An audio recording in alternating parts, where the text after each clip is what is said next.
사람들은 보통 명품이라고 하면 대문짝만한 브랜드 로고를 생각하잖아요. 상품의 디자인만큼이나 브랜드 로고가 브랜드 이미지에 미치는 영향이 크기 때문이죠. 자신의 소비를 과시하기 위해 혹은 자기 만족을 위해 로고가 보이는 명품백을 들고 혹은 입고 거리에 나가죠. 개인적으로 인스타과시용은 좀 아닌 것 같아요.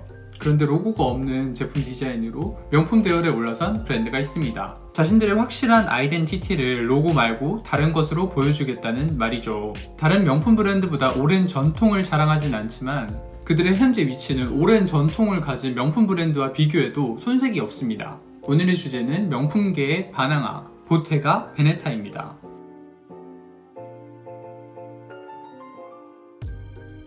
보테가 베네타는 1966년 미켈레 타데이와 렌조 렌차로에 의해서 설립되었습니다. 이 둘은 베네투주의 비첸차에서 태어나 10대 초반부터 가죽 제작 기술을 배웠다고 해요. 여러 가죽 장인들과 가죽 사업을 하고 있다가 합심하여 지금의 보테가 베네타를 설립했다고 합니다. 사실은 브랜드 네이밍 보테가 베네타에는 특별한 뜻이 없어요. 해석해보자면 베네토의 아틀리에 정도입니다.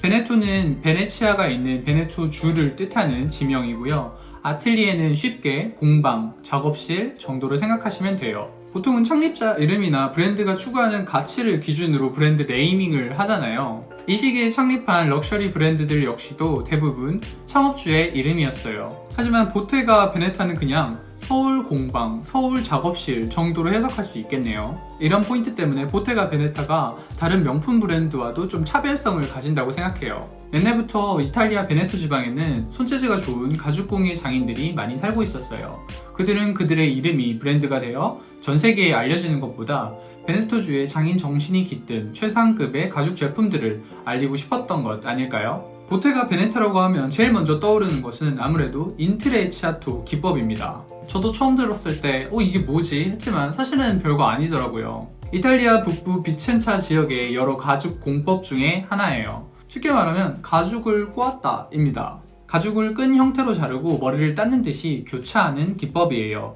바느질 없이 가죽을 가공하기 때문에 뛰어난 내구성과 함께 독특한 질감을 보여줘요. 이것은 지금까지 보테가 베네타의 상징이 되었습니다. 훌륭한 인트레치아토 자체가 디자인이 되고 따로 브랜드 로고를 사용할 필요도 없이 다른 브랜드와도 차별성을 가지게 되었어요. 실제로 일반적인 눈을 가지고 봐도 그렇잖아요. 다른 명품 브랜드가 로고 플레이에 좀 많이 치중하는 거를 양념이 과하다라고 표현한다면 보테가 베네타의 인트레치아토는 좀 재료 본연의 맛을 살린 게 아닌가 싶습니다.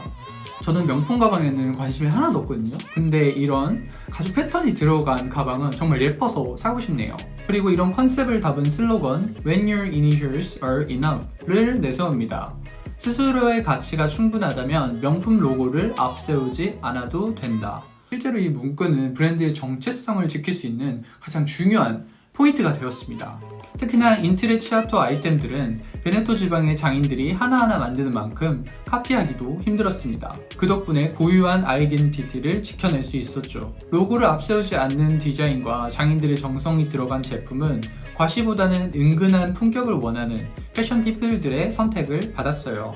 절제된 디자인과 장인들이 만드는 희소성으로 꾸준한 사랑을 받으며 프랑스와 독일로 사업을 넓혀갔고 1974년에는 뉴욕에 매장을 여는 등 해외 진출에 성공해요. 그런 보테가 베네타에게도 시련이 찾아옵니다. 어쩌면 브랜드 몸집이 커지면서 찾아올 수밖에 없는 문제였죠. 한 땀 한 땀 가죽을 엮어 탄생하는 아이템들은 생산 한계점에 부딪힙니다.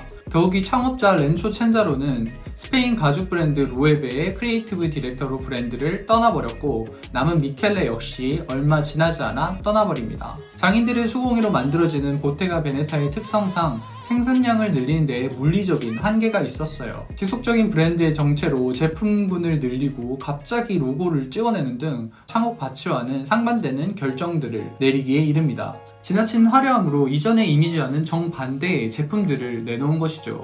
때문에 2000년까지 여러 시도를 했지만 성장의 둔화는 계속되었습니다. 그런데 2001년 쉽게 끝나지 않던 보테가의 암흑기에 새로운 국면이 나타납니다.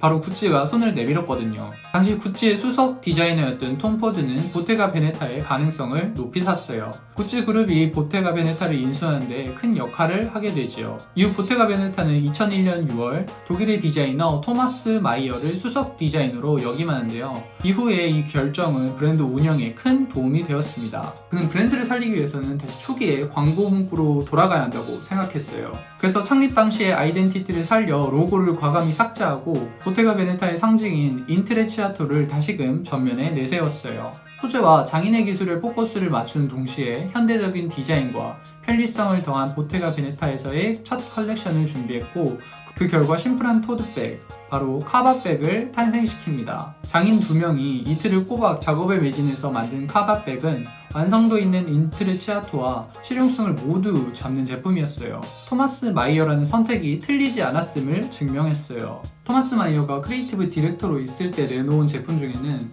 노백이라는 클러치백도 굉장히 유명하더라고요. 이 제품의 특징은 둥근 박스 모양과 매듭의 장식 부분입니다.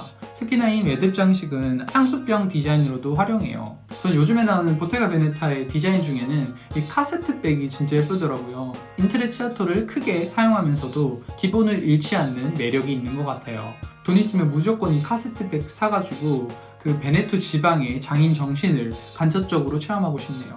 이후 그는 전통적인 인트레치아토를 살려 장식을 더하거나 금속의 패턴을 새기는 등 다양한 시도를 해나갑니다. 2005년부터는 우아한 매력을 뽐내는 의상들부터 슈즈, 주얼리, 향수, 그리고 가구 라인까지 상품을 다양화시켜요. 남성 의류 컬렉션까지 안정적으로 런칭하며 브랜드의 규모를 확장했습니다.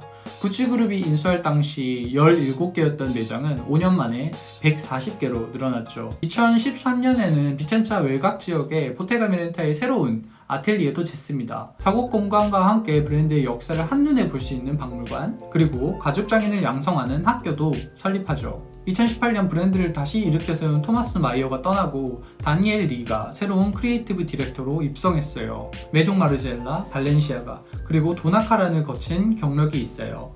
그의 커리어 가운데 가장 눈길을 끄는 부분은 바로 셀린느에서의 작업입니다. 셀린느의 인기를 상승시켰던 피비 파일로와 함께 작업을 했다는 이유에서입니다.